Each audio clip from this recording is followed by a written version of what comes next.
And we're in this digital health week here at HITLAB, and it's important to remember that we have a lot of different elements of digital health transformations and transitions, and that when we start looking at the this idea around transformation and these ideas around the effort to ensure that we have a really solid base to work within, that we are looking 360 at all of the different elements in the ecosystem.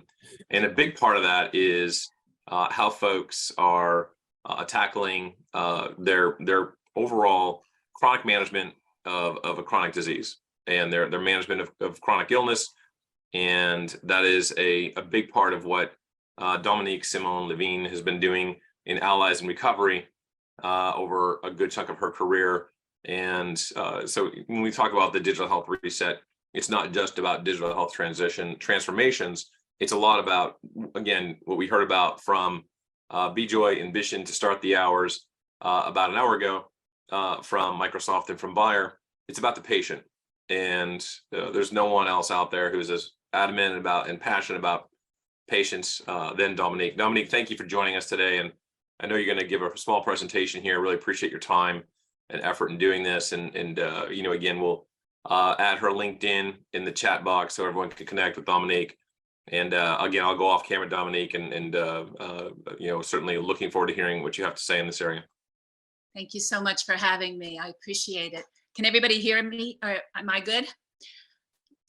Okay. Yes, you are. You're coming in loudly and clearly. We can see you just fine. All right. So I'm Dominique Simon-Levine. I'm actually a social scientist, but I've been in addictions work for over 25 years. 18 years ago, I started Allies in Recovery. We have become the digital site for an approach called Community Reinforcement and Family Training, or CRAFT. This is an approach that works with the families, trains the families of people with addiction. The work of CRAFT, I just want to give credit to New Mexico, University of New Mexico, Robert Myers, Jane Ellen Smith, Bill Miller, Bill Miller being the father of motivational interviewing and enhancement. If you know addictions work, you know that there's tremendous resistance to getting into treatment and getting help for addiction. So Myers went out, created CRAFT. There have been over a dozen numerous well-designed studies. We are the only approach in the registry for evidence-based approaches with SAMHSA. Traditionally and through studies, this was always done through 12 sessions via a master level clinician working one-on-one with a family. I'm just going to tell you a tiny bit about CRAFT and show you what we did with it. So Dominique, there are 3 goals. Dominique, I'm sorry. Just sorry to interrupt. I just wanted to make sure you have slides that you're sharing, because right now we only see a Zoom screen. Yeah, well, that's what I was, hold on.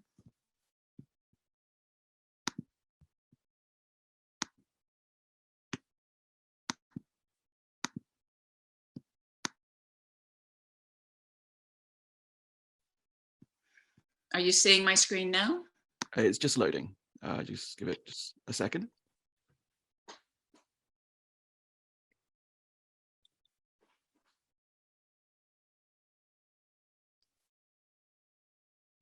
It's just gone back to the Zoom screen again. So you might need to select the actual slides you're sharing when you click the share screen button. Okay.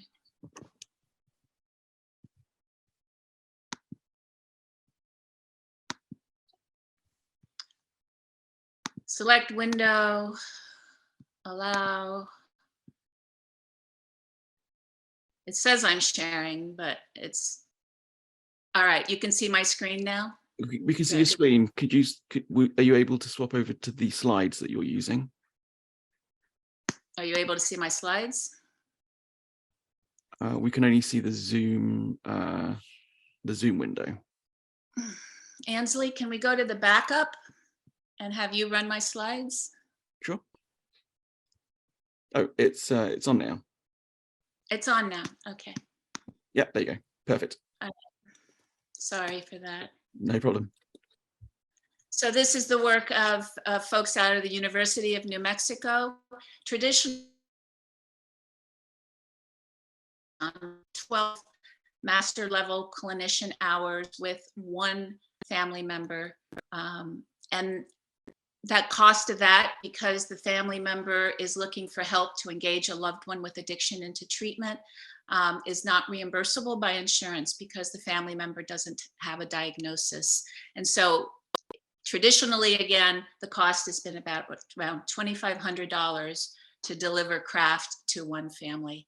The goals of craft have always been to reduce a loved one's harmful use. So we're working just with the family. The person is not engaged into treatment. They're active in their addiction. And I can tell you that in the United States, that is 40% of Americans. 40% of Americans have a family member that has addiction. And so the goals of craft have been to reduce the loved one, that's who we call the person with addiction at Allies, to reduce their harmful use, to engage the loved one into treatment, self-help, wellness, to improve the family's quality of life. 7 years ago, we created an online platform and digitalized our work through an e-learning platform, as well as other methods to met and at times exceeded the goals of craft in the translational work.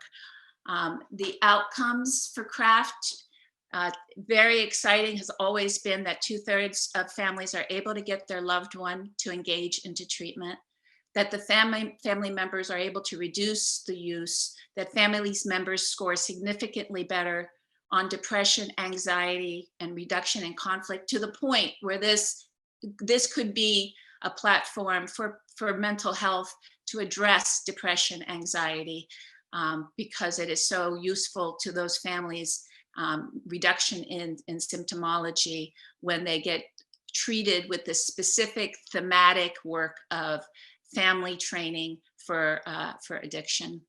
Loved ones stay in treatment 6 times longer. All of these have been met in our digitalized version, and I will show you one slide at the end. I just want to quickly introduce you to craft.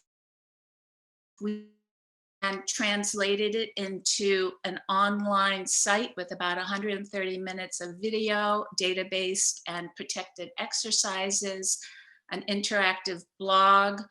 We have podcasts.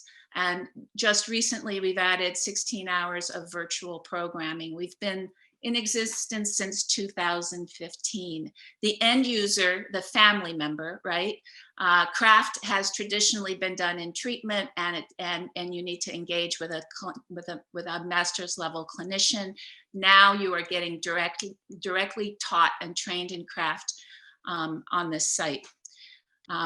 Just quickly want to show you what craft is in case you're interested on what is the best methodology out there for a family member who is questioning and trying to understand and wants to manage the situation when addiction is present in the family, whether the loved one is home or not, near or far.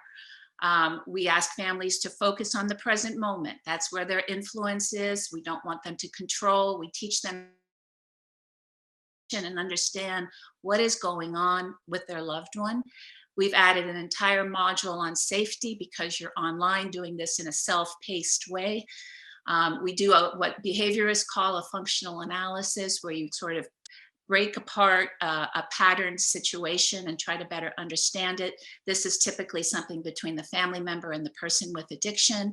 We teach families how to communicate, how to connect, really importantly, how to listen again, because many have stopped listening to their loved ones. We teach them behaviorism, similar to anything. It's a universal principle. We want, if you are not using and you are in front of me, I want to reward you. If you are using and I find you in front of me, I want to step away. I want to take away those rewards, and I want to allow care for yourself. We've beefed this up tremendously, added a cognitive behavioral therapy light, as I like to call it.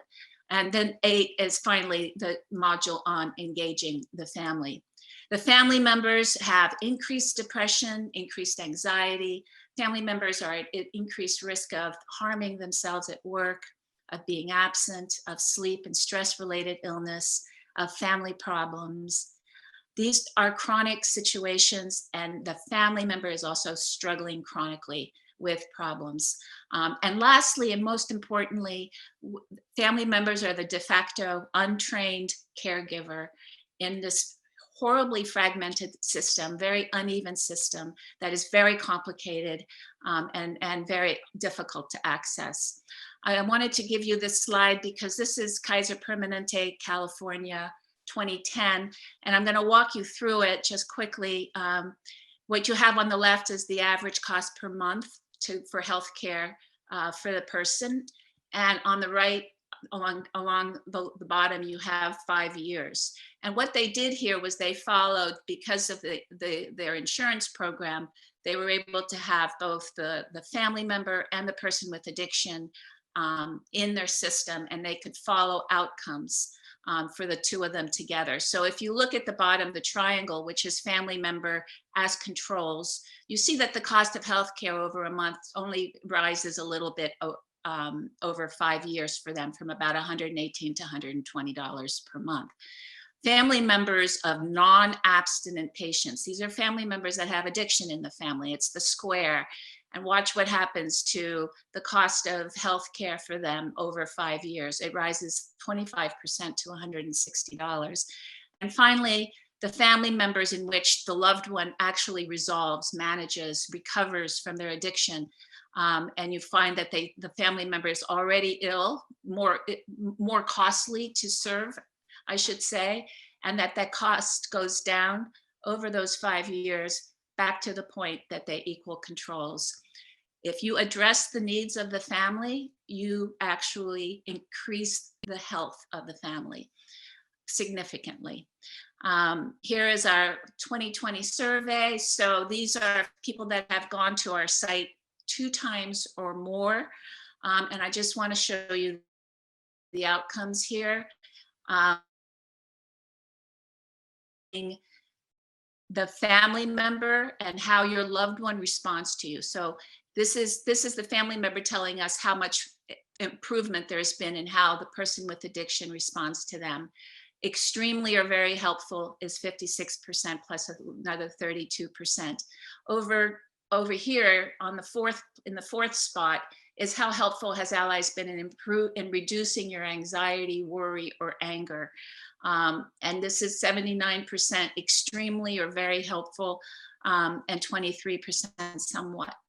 How helpful has allies been in improving how you interact with your loved one? That's 82% extremely or helpful, another 13% somewhat. The 2 remaining questions and outcomes here are how helpful has allies been in reducing your loved one's drug or alcohol use. And the family has been able to reduce loved one's use in 32% of the time, somewhat in another 35%. The studies show about 50%. At the traditional studies out of New Mexico. How helpful has allies been in guiding your loved one towards treatment? 38%, extremely or somewhat helpful, 42%, somewhat helpful. Again, here, those are numbers that are a little bit lower than what they found in treatment, but we're on an online self-paced site. We would expect a little bit of drop. Also, our families, not all of them needed to get a loved one into treatment. Some were already in treatment. Allies has become self-sustaining over 7 years. We are 90% scalable, 10% what we call human touch, which is the work that we do in the background, answering questions from our membership, tailored answers that are published on a member-only blog. And since then, we've added, like I said, 16 hours of virtual service delivery. We started this during COVID with the virtual service delivery. To date, we've served over 2,300 families. Another 2,500 came on the site once and left. So retention has been a big emphasis for us to build the return to the site. And of these 2,300 families, 80% are sponsored. And here's the cost of sponsoring. So we've gone from $2,500 for the state of Massachusetts now to serve a citizen with Allies in Recovery with our work. It's $40, and it's falling as we grow in institutions. Our institutions include states, counties, hospital systems. RCOs are recovery community organizations. They're the on-the-ground recovery coaches and drop-in groups and walk-in centers. Very low threshold for people with addiction. These folks hand us off to that person's family business, and then business to consumer. We've been trialing $159 for a 6-month membership, and I'm right now on a hard